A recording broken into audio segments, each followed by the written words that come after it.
මෙවර පන්දුවාර 20 ලෝක කුසලාන ක්‍රිකට් තරඟාවලියේ සුපිරි 8 දෙනාගේ තරඟ වටේ ශ්‍රී ලංකා කණ්ඩායම සහභාගී වෙන පළමු තරඟය එංගලන්ත කණ්ඩායමට එරෙහිව අද දිනේදී පැවැත්වීමට මේ වෙද්දී සියලු කටයුතු සූදානම්.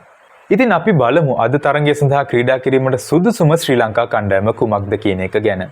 ශ්‍රී ලංකා කණ්ඩායම මෙවර පන්දුවාර 20 ලෝක කුසලාන ක්‍රිකට් තරඟාවලියේ අවසන් වරට සහභාගී වුණු තරඟය තමයි සිම්බාබ්වේ කණ්ඩායමට එරෙහි තරඟය. ඉතින් මම හිතනවා ශ්‍රී ලංකා කණ්ඩායමේ වෙනස්කම් කිහිපයක් වෙයි කියලා සිම්බාබ්වේ තරඟයට ක්‍රීඩා කරපු කණ්ඩායම එක්ක සංසන්දනාත්මකව බලද්දී. ගොඩක් වෙලාවට මෙම තරඟයේදී මහේෂ් තීක්ෂණ විවේක ගන්නවයි කියලා හිතන්න පුළුවන්. මොකද ඔහු පසුගිය තරඟයේදී තරම් හොඳින් පන්දු යැවීමේ නිරත වුනේ නැති නිසා. ඉතින් මේක තමයි අපි තෝරපු කණ්ඩායම. ඔයාලගේ අදහසුත් පහලින් කමෙන්ට් එකක් දාන්න මේ කණ්ඩායම ගැන ඔයාලා දක්වන අදහස මොකක්ද කියන එක ගැන.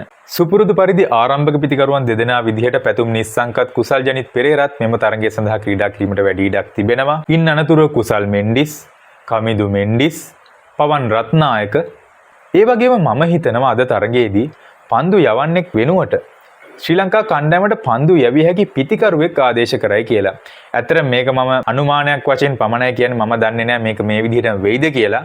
ඉතින් ඒ නිසා අපි අපේ කණ්ඩායමට ජනිත් ලියනගේ හෝ චරිත් අසලං කියන දෙදෙනාගෙන් එක් අයෙකු ඇතුළත් කිරීමට බලාපොරොත්තු වෙනවා. ඒ වගේම සුපුරුදු පරිදි නායකයා විදිහට දසුන් ශානක, දුනිත් වෙල්ලාලගේ, දුෂාන් හේමන්ත, දුෂ්මන්ත චමීර සහ ඩිල්ෂාන් මදුසංක යන ක්‍රීඩකයන් තමයි අපි තෝරපු කණ්ඩායමට ඇතුළත් වෙන්නේ. ඉතින් ඔයාලා මොකද හිතන්නේ මේ කණ්ඩායම ගැන? ඔයාලගේ අදහස් පහලින් කමෙන්ට් එකක් දාන්න.